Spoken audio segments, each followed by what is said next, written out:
करेंगे। नमस्कार, मेरा नाम आशीष है। आपका फैमिली फार्मर नाम का हमारा किसान संगठन है। तो अभी हम अपने किसान भाई सुरेंद्र मेहता जी के घर पर आए हुए हैं। तो हमने कुछ जगह सेब सप्लाई किया, तो बहुत लोगों का ऐसा कंप्लेंट आया है कि नहीं, इस सेब में अभी फुली कलर डेवलप नहीं हुआ है, या फिर एक तरफ से सेब ज़्यादा रंग वाला है, एक तरफ से कम है, या एक ही पेटी में अलग अलग रंग के आपको सेब दिखते हैं। तो उनमें क्या फ़र्क है, क्यों वो फ़र्क आता है, और वाकई उसका सेहत से कुछ लेना देना है, या फिर ये कलर का जो पूरा परसेप्शन है ये हमारे दिमाग में बनाया गया है मार्केट के थ्रू, ताकि उसके बेहतर रेट मिल सके। तो ये पूरा एक बार समझने के लिए आज हम आए हैं सुरेंद्र मेहता जी के ऑर्चर्ड में। ये जो आप वैरायटी देख रहे हैं, इस वैरायटी का नाम है गाला, और इसके थ्रू हम एक बार आपको समझाएंगे कि कलर का पूरा क्या कॉन्सेप्ट है, कैसे कलर डेवलप होता है, हाइट के हिसाब से कलर कैसे चेंज होता है, सनलाइट से कैसे होता है, और कैसा एक कम कलर वाला सेब भी उतना ही अच्छा हो सकता है जितना ज़्यादा कलर वाला है। तो वो सब अब आपको मेहता जी समझाएंगे। मेहता जी नमस्कार आशीष भाई, आपका स्वागत है मेरे ऑर्चर्ड में आने का, और आपकी पूरी टीम का जो आप मेरे ऑर्चर्ड में आए। तो आज मैं आपको एक चीज़ ये बताऊंगा कि जैसे आप देख रहे हैं हमारे पास ये गाला स्ट्रेन है ये, बिल्कुल। तो आप देख रहे हैं जो सन पेनिट्रेशन के इसमें संपर्क में है हमारा सेब, वो कितना सुंदर है। तो बेसिकली इस एरिया में सूरज अच्छा पड़ता है। हाँ, बिल्कुल। पर अगर वहीं मैं नीचे वाले सेब की बात करूं, हाँ, तो ये थोड़ा ये लाइट रहेगा। लाइट रहेगा। अब जैसे आप अंदर का देखो, ये इधर अंदर इसमें थोड़ा कलर नहीं है। कलर नहीं है, लेकिन एक ही सेब के ये दाने हैं। पर मैं ये कह सकता हूँ कि खाने में दोनों ही उतने स्वादिष्ट होंगे और उतने ही पौष्टिक होंगे। बिल्कुल बिल्कुल। अच्छा सुरेंद्र जी, हमने ये भी देखा है कि चलो ये तो अलग अलग सेब हो गए, एक ही सेब में भी एक तरफ ज्यादा गूढ़ा रंग होता है, एक तरफ हल्का होता है। वो क्या ये देखो आप, ये सन में है। अच्छा, ये इधर सन का बिल्कुल भी ये नहीं पड़ती सन रेज ना। जो हमारा मेन हमारा 80% अगर सेब बनता है वो सूरज की रोशनी के माध्यम से बनता है।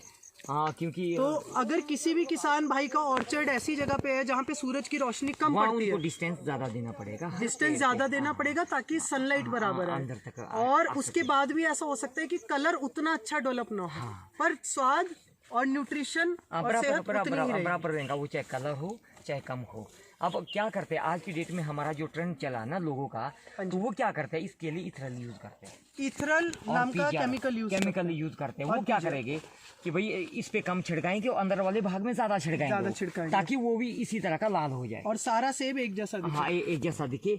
जो ये मार्केट में आपका एक जैसा सेब आ रहा है, ये एक मतलब पूरा षड्यंत्र है। और अगर जरूरत से ज्यादा गूढ़ा रंग दिख जाए वो भी थोड़ा डर लग जाता है। बिल्कुल। आप जो देख रहे हैं ना, अगर प्रकृति के साथ आप मेरे ऑर्चर्ड में देख रहे हैं, तो इसमें प्रकृति के अनुसार सेब जो है वो है, अंदर कुछ हो रहा है, बाहर कुछ हो रहा है। हाँ, ये कलर का। और सुरेंद्र जी ऐसा भी रहता है, हाइट के हिसाब से भी वेरिएशन आती है। जैसे रॉयल वैरायटी है, रॉयल उसमें क्या रहता है कलर का वेरिएशन? पता क्या है, जैसे ये स्पर वैरायटी जो बनी है, ये हमारी लोअर एलिवेशन के लिए बनी है। तो स्पर लो हाइट के लिए बना है। हाँ, बना हुआ है। इसका यहाँ एक तो स्टोरेज कैपेसिटी ज़्यादा रहती है, और जो रॉयल होता है, हाँ जी, ये यहाँ पर आपके पिंक हो जाएगा, पीला हो जाएगा, लाल करना बहुत टफ हो जाएगा। रॉयल का जो पीरियड है वो लंबा प्रोसेस है।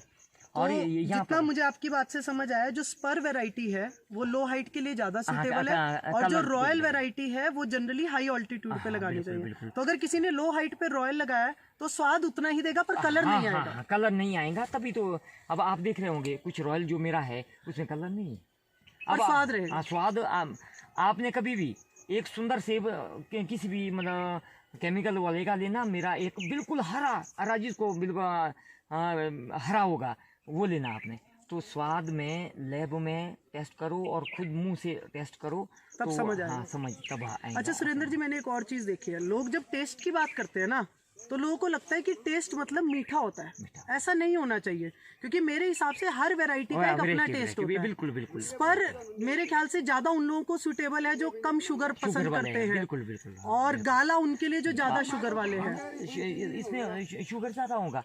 अच्छा। तभी तो इतना, इसको आप दो में नहीं खा पाएंगे, एक खा पाएंगे बस। और जैसे आप दूसरी वैरायटी पे जाएंगे, गोल्डन हमारा हरा रहता है, गोल्डन से, हाँ, लेकिन वो भी मीठा होता है, बहुत मीठा होता है। रेड गोल्डन मीठा होता है, लेकिन जो स्पर और आपका जैसे रॉयल वगैरह है, ये इतना मीठा नहीं होता। तो हर वैरायटी का एक अपना टेस्ट रहता है। अलग है। तो जब हम ये कहते हैं कि टेस्ट में अच्छा होगा, उसका मतलब ये नहीं है कि वो मीठा होगा। हाँ, मीठा टेस्ट होगा में नहीं। अच्छा मतलब ये होगा कि जैसा स्पर का स्वाद होना चाहिए उसका स्वाद वैसा होगा। अगर उसका स्वाद खट्टा होना चाहिए तो खट्टा होगा, अगर लो शुगर होना चाहिए तो लो होगा, और हाई होना चाहिए तो हाई। तो कहीं ना कहीं कस्टमर को समझाना पड़ेगा कि अगर करेला कड़वा है तो कड़वा ही होता है। तो बाय डिफॉल्ट उसका वर्च्यू ही ऐसा है। हाँ, वो है, नेचर ने बना नेचर ने ही वैसे बनाया उस नेचर ने बना रखा है। तो स्पर जनरली लो शुगर वाले प्रेफर करते हैं, बिल्कुल, बिल्कुल। और गाला हाई शुगर वाले, हाई हाई। और रॉयल दोनों के बीच में रहता हाँ, है इसमें शुगर एक और ग्रैनी स्मिथ आता है जो ये ग्रैनी स्मिथ। साथ में पड़ा हुआ पेड़ है। अच्छा, ये परला पेड़ जो है बिल्कुल हरा रहता है, ये शुगर फ्री सेब है। अच्छा, ये शुगर फ्री सेब है। हाँ, आज पूरे हिंदुस्तान में इसका बहुत ये चला हुआ है, बहुत तकड़ा। तो ये जो ग्रैनी स्मिथ वैरायटी है, कहाँ की वैरायटी है? ये आप लो से लेकर हाई तक यूज ये लो ऑल्टीट्यूड से हाई ऑल्टीट्यूड तक। स्टोरेज कैपेसिटी इसकी ज्यादा होती है क्योंकि इसमें शुगर कम होता है। ये शुगर वाले अच्छा, सेब तो हम ये भी कह सकते हैं कि जिस सेब में शुगर कंटेंट थोड़ा कम रहेगा उसका शेल्फ लाइफ भी ज्यादा होगी, स्टोरेज कैपेसिटी ज्यादा होगी। स्टोरेज कैपेसिटी गाला को आप जैसे हम तोड़ेंगे तो इसकी ये अगर आप ऐसे हाथ से भी दबाएंगे स्ट्रेस हो जाएगा तो खराब होने का भी इसका डर रहता है, क्योंकि इसमें शुगर कंटेंट ज्यादा होता है। अच्छा, इसी बात पे एक चीज और पूछनी थी, अगर मैं लो हाइट का रॉयल खाऊं और ज्यादा हाइट का खाऊं तो शुगर कंटेंट में फर्क होता है? बिल्कुल बिल्कुल। मिठास कहाँ ज्यादा होगी? लो में। पर जो तो इसी वजह से वो टिकेगा कम। पर हाइट में शुगर कम होगी पर टिकेगा ज्यादा। इसीलिए जो कोल्ड स्टोर में सेब रखते हैं वो हाइट वाले सेब को रखा जाता है। लो का बहुत टिकता नहीं है क्योंकि शुगर कंटेंट ज्यादा होता है। ठीक है। हाँ, तो सुरेंद्र जी, बात बताने के लिए बहुत बहुत धन्यवाद। उम्मीद है हम कस्टमर्स तक ये चीज़ पहुंचा पाएंगे कि टेस्ट मतलब खाली मीठा नहीं होता, उस सेब की वैरायटी को समझना और उस हिसाब से खाना बहुत ज़रूरी है। इसी तरह खाली रंग देख के सेब खाना भी सही नहीं है।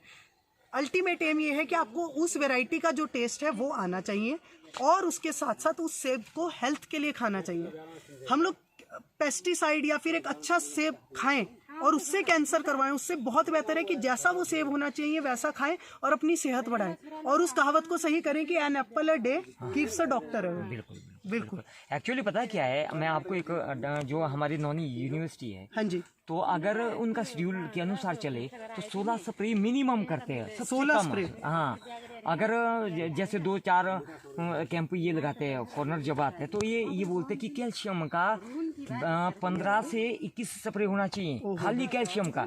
जब मैं गौमूत्र यूज करता हूँ, गौमूत्र में प्रचुर मात्रा में कैल्शियम है, तो हमें गौमूत्र से ही वो कैल्शियम मिल जाता है। सल्फर उसमें प्रचुर मात्रा में होता है, सल्फर प्रचुर मात्रा। मैं गौमूत्र की स्प्रे देता हूँ, जीवामृत बनाता हूँ अपना जो है ऑर्गेनिक सुभाष पालेकर। और माइक्रो न्यूट्रिएंट्स के लिए आप दाल का भी एक पेस्ट बनाते हैं जो आपने मुझे बताया था, जो ये सुभाष पालेकर प्राकृतिक खेती है उसके अंतर्गत मेरा पूरा जो हमारे बीटीएम एटीएम जो भी है वो हम मेरे संपर्क में रहते हैं, बेचारे वो आते हैं और हमारे को गाइड, हाँ पूरे डिपार्टमेंट। ये सूद साहब का सबसे पहले तो मैं सूद साहब का धन्यवाद करूंगा, वो हमारे ऑर्चर्ड में तहसील चिपाल के अंदर जब भी आते हैं वो मेरे पास जरूर आते हैं, क्योंकि उनको मेरे ऊपर थोड़ा विश्वास होता है। वो बोलते हैं कि भाई आप बहुत गहराई से काम कर रहे हैं। मेरा मल्टी क्रॉप सिस्टम इसमें है, दलहन लगी हुई है, इसमें मक्की भी मैंने कुछ लगा रही है। सेब नहीं लगाते, उसके साथ बहुत सारी क्रॉप्स करके मिक्स क्रॉपिंग करते हैं। मिक्स। और मेरे बगीचे का जो घास है वो गाय को मैं जब तंदुरुस्त घास दूंगा तो वो अपने आप तंदुरुस्त, गौमूत्र, गोबर, घी हर चीज में वो दिखेगा, दूध में दिखेगा। बिल्कुल। एक्चुअली एक चीज और बताऊंगा मैं आपको, जैसे नासिर गुड़ का एक ये प्रोग्राम था सत्यमेव जयते। हाँ जी, सत्यमेव जयते, बिल्कुल। तो इंडोसल्फान का बैक्टीरिया माँ के दूध में पाया गया है। ओहो, ये बहुत बड़ी एक ये है हमारे लिए, भारत के हर नागरिक के लिए। तो आज हमारे पास जो भी उत्पादन है, जिस भी तरह का मैं उत्पादन कर रहा हूँ, ये बिल्कुल केमिकल फ्री है। वारंटी के साथ मैं ये बोलता हूँ, किसी भी लैब में, ऐसे मैंने लैब में टेस्ट भी करवा रखे हैं। नहीं, हमने भी करवाए हैं और हमारे पास सर्टिफिकेट्स भी है बकायदा आपके सेब के। तो मेरे को आप पे पूर्ण विश्वास है। तो ये थोड़ा कलर का आज लोगों को गाइडेंस देंगे। बिल्कुल। तो ये बताने के लिए बहुत जो लोग कलर के चक्कर में पड़े हुए हैं ना, ये बहुत रोएंगे एक दिन। मैं बता रहा हूँ 50 साल जब उम्र होगी ना, उतने के बाद वो दवाइयाँ ही खानी पड़ेगी, वो सेब खाने के लायक नहीं रहेंगे। मैंने अभी नहीं, हम लोगों की मुहिम के थ्रू हम कोशिश कर रहे हैं कि कस्टमर तक पहुंचाएं चीजें और उनको एजुकेट भी करें। बिल्कुल। खाली चीज पहुंचाने से कुछ नहीं होता, उनको पता होना चाहिए कि वो चीज उगती कैसे है, क्या उसके पीछे कॉन्सेप्ट है। तो उसी के लिए आज मैं आपके खेत में आया था और ये बताने के लिए बहुत बहुत धन्यवाद। धन्यवाद सर।